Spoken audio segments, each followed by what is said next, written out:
back, anything upper body, this is something I would recommend, all right? This is the first thing you do in the gym. So it's something that's gonna open up your joints. Before you do any cardio, before you do any activation, focus on the joints.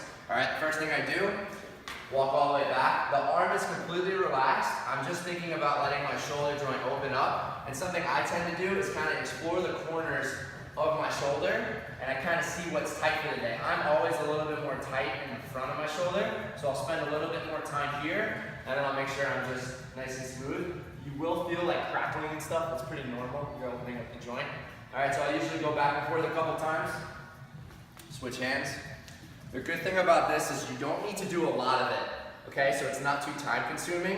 It's more so just really opening up the joints, clearing out any stiffness, and then you can get into your actual activation stuff. So we do this a couple times.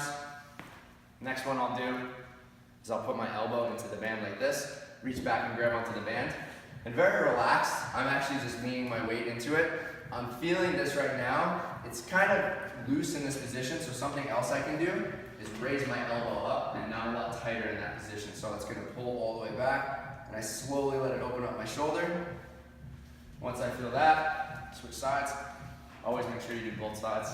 Don't just do the one that's tight. It's the same thing. With my elbow down, it's not as tight, so I can lift the elbow up and find the tight spot. Always look for wherever you're gonna be tight. Okay? From there, reach through, grab it. You're gonna twist across, kind of just, same thing, always explore. It's not like a given stretch. Kind of feel out where you're tight, roll into it, kind of open up those weird muscles. Turn, get the back side of the muscle. You also get a nice crack in your back sometimes. And again, these don't really take too much time, just kind of opening everything up. So, you start to get some clicking in some of this. Just make sure it doesn't hurt. It's just a good stretch. Terry's first. I was like, I could never do that. When I first started, it was this. Okay, so it's very slowly, but after a while, you learn to open the shoulder. A big problem people have is they don't know how to relax their lat. Same reason you guys can't get into a good front rack. Okay, if you know how to relax your lat, look how flexible the shoulder can get. But if my lat is stiff, everything's tight. Okay, so this is something that will translate to your barbell movements. The last one will help you with overhead squats, anything upper back. Nice and relaxed hands. I actually let my fingertips like this. Sit back, and I very gently just kind of let myself fall. This is the one that I'll hold for the longest because it's going to take the longest to open up. So I'll usually hold this one for like 30 seconds, shake out, and then do it for like another 30 seconds. All right? After I do that, sometimes if I'm still tight, I'll do some face pulls or something like that. All right? Questions on this? Cool. I don't do that every day because my shoulders tend to be okay. I do this every single day. All right? So for our lower body, this is the one that people always tend to mess up. We're gonna have a hook around for you guys, so we'll have several bands, so you guys can do this before class from now on. All right, so you're gonna step into the band. You're gonna pull this band all the way up towards your butt. Walk yourself back until you feel band tension, not slingshotting you forward. The leg that has the band is going to go backwards into a lunge. So the one that's up on the leg, lunge back. Untuck the back toe, and you all know the Samson stretch from our warm-ups. I'm thinking about sinking the hip, getting everything forward like this, and I'm gonna feel a big stretch up this side. All right, I'll hold this, like I said, until I start to feel a little loose.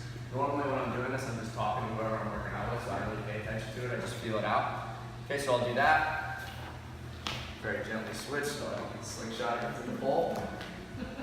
Pull it all the way up to the butt. Same thing. Something else to pay attention to is which side is tighter. I'm a lot tighter on this side. Okay, so that's something to pay attention to. You might need to spend more time on one side. This side already feels fine. So I don't really need to do much here. Okay? Next one you're gonna do, step into that right leg. You're not gonna bring it all the way up. You're gonna go about the middle of the thigh. Walk yourself out until there's band tension. And you're gonna get back into a lunge. And I'm gonna very gently put my hand on my foot and just allow my hip to open out. Okay, notice that my whole foot's staying on the ground. I'm not rolling like that because that's no good for my hip. So I'm keeping contact and I'm just allowing it to stretch out. Something I like to do to crack my back, stretch my back leg out and kind of go away into my elbows and twist, kind of feel out whatever corner is tight, but the entire time the foot is staying on the ground. Okay? Same thing.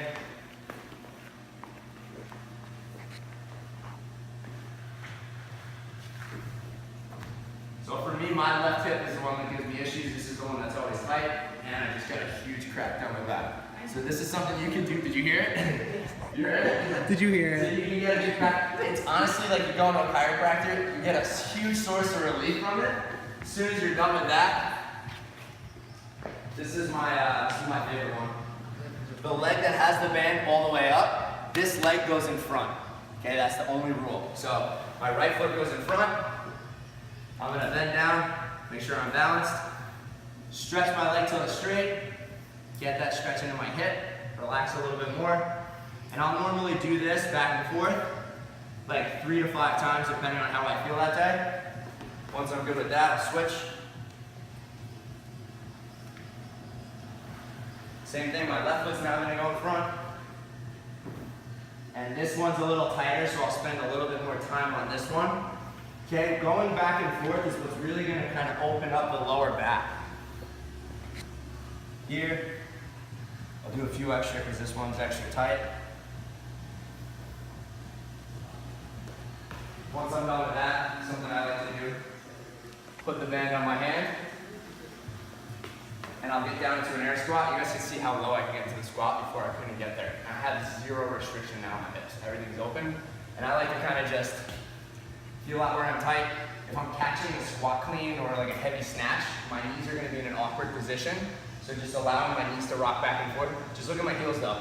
They never leave the ground, right? So I'm slowly just opening up fronts of my legs. My knees are gonna be warmed up. And then something I like to do to get my upper back warm is some scat pulls. So I'll do like 5 scat pulls. Switch sides. Squat down again, same thing, kind of open everything up. This side is a little looser, so I want to spend a little more time here. If one side is looser than the other, what happens is we rotate and our lower back gets twisted. So I'm going to spend a little bit more time kind of digging into this leg, so my lower back is not taking a lot of stress. And then same thing, I'll get into scat. That's it, okay? We're going to have something set up for you guys, so you guys can start to do this a little bit more. But questions? No?